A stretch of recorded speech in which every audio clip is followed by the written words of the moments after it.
Story 1, this is Fireteam Delta. Dad's coming home. Welcome to the Military Veteran Dad Podcast, where it is our mission to bring every dad home. I am your host, Ben Killoy. I'm a United States Marine veteran, husband, and a father. We will bring authentic conversations to inspire action in your life so we can close the gap between the dad you are today and the dad you want to be tomorrow. This is the Military Veteran Dad Podcast. Welcome to the very first episode of the Military Veteran Dad Podcast. I have a simple mission for the show: to bring every dad home. So many dads have come home, but never really become present. Some never made it back, and in some cases, end up taking their own life. Life of being a dad today is one of quiet desperation, reinforced by our military training to stay tough, keep the emotions on lockdown, and complete the mission. A statistic that is often repeated in the veteran community is that 22 veterans kill themselves every day in the United States. Our focus will be on the military veteran dad, to end the chain of broken families and kids who did not get to grow up with a dad in their life. While this is not a podcast only about suicide awareness, it is a podcast about providing hope that a better and stronger tomorrow is possible. Each episode, we will share inspiring stories of everyday dads who are still working to come home, but have learned some lessons along the way and want to share their wisdom with you today. We'll bring bonus episodes of the show from Gold Star family members and the impact it had on their life. Every life is worth living. We sometimes just need to be reminded along the way. My hope is that these stories will begin to move the needle between the dad you are today and the dad you want to be tomorrow. Before we get started with the first episode, I thought it would be important for you to get to know me, and I wanted to share my story. My name is Ben Killoy, and I'm an author, blogger, speaker, and now a podcaster as of today. It was September 2002 when I raised my right hand for the Marine Corps. But my story doesn't start there. It began a few months before when I was ready to join the Air Force. We'd already met with the recruiter, and I was ready to go. That summer, the local Marine recruiter had a bouncy house at our church picnic. My mom went over to first because she wanted to make sure I was exploring all my options. I had already crossed the Marines off as I thought they were only infantry, and I knew that wasn't me.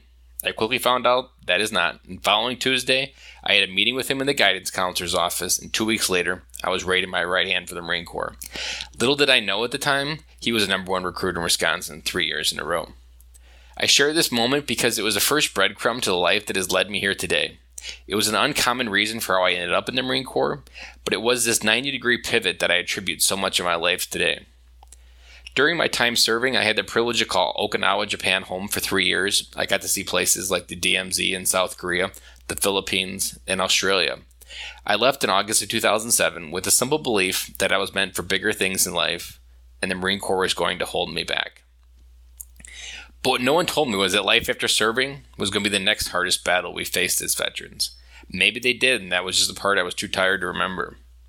I remember 1 year after transition from the Marine Corps reflecting on my choices. When I first got out and thought, I had no idea what I was doing a lot of should have done this or should have done that in my head. Made me spiral down even further into regret and forgetting the future I still had in front of me. I was constantly living in the past. I now consider myself a recovering should-aholic, as I realized I was shoulding all over myself and others. Unfortunately, I continued down this path I was on without making any changes in my life for the next 3 years. It wasn't until it all fell apart and I dropped out of the College of Engineering. If this wasn't enough, it turns out I was still digging my way to rock bottom. I proceeded for the next 6 months asking myself the question, what do I do now? And it went unanswered for weeks. My first child turned 1 during this time frame, and it was hard looking at her, knowing what kind of father I was going to be to her. It wasn't until I went to a seminar to become the supervisor where some sparks started to come back. I realized I had a passion for leadership. It was always there, but went dormant after leaving the Marine Corps. I realized at this moment that a mastery of leadership was my target. Everything I had loved doing in my life up to this point was a summary of being a great leader. I wanted to lead teams and individuals to take more significant action and achievement. What came out of this was a burning desire to lead and consume as much information as I could on the subject. What transpired was an overload of information, but not a whole lot of action, just paralysis. This desire took me down another path. This isn't working, now what? Sound familiar? I started to doubt myself that I had even made the right choice with leadership. Maybe I needed to just stick with what I was doing was okay at doing. I remember thinking maybe this is all just garbage and others convince you of, but that life is meant to be that 8 to 5 job that just pays the bills. It wasn't until I added one last ingredient into the mix that clarity began to emerge. People. Sounds stupid, but the fundamental interactions with like-minded people pursuing the same path helped me niche down further in my purpose and desire and begin to cultivate the action that I had been missing for so long, but was desperately needing.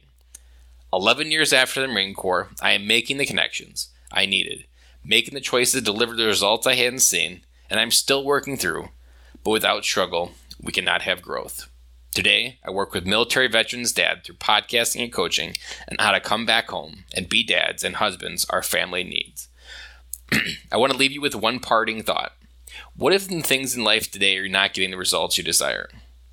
If you want something you have never had, then you need to do something you have never done. Now on with the show, and let's get this mission started.